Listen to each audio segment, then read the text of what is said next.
வணக்கம் நண்பர்களே, welcome to சேகேஷ் garden. இது என்ன செடின்னு உங்களுக்கு தெரிஞ்சிருக்கும். இந்த காயை பார்த்தாவே உங்களுக்கு இது சுண்டக்காய் செடின்னு ஈஸியாக கண்டுபிடிச்சிடலாம். இந்த சுண்டக்காய் செடி நான் மாடியில் வளர்க்குறேன். மாடியில் இந்த சுண்டக்காய் செடி எப்படி சாத்தியம் நீங்கள் கேட்கலாம்.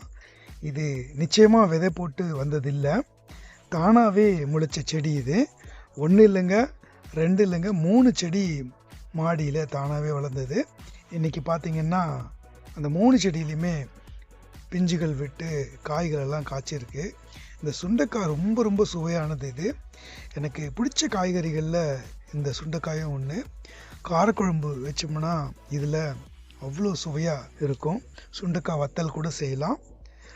நிறைய மருத்துவ குணங்கள் நிறைஞ்சது அப்படின்னு சொல்கிறாங்க. இந்த சுண்டைக்காயில் உள்ள வைட்டமின் சி உடலில் நோய் எதிர்ப்பு சக்தியை அதிகரிக்க உதவுகிறது. இரத்த சர்க்கரை அளவையும் கட்டுப்படுத்துது. இரத்த சோகைக்கு இல்லை தீர்வு இருக்குதுன்னு சொல்கிறாங்க. அதே மாதிரி செரிமானத்துக்கும் இது ரொம்ப நல்லது. ஸோ இந்த சுண்டைக்காய் உங்களுக்கும் பிடிச்சிருக்கோன்னு நினைக்கிறேன். இதில் நிறைய டிஷ்ஷஸ் செய்யலாம். ஸோ ஒன்று அறுவடை பண்ணி முடித்த பிறகு அந்த ஒவ்வொரு டிஷ்ஷும் நாங்கள் முயற்சி பண்ணலான் இருக்கோம். அதை கண்டிப்பாக உங்கள்கிட்ட நாங்கள் ஷேர் பண்ணிப்போம்.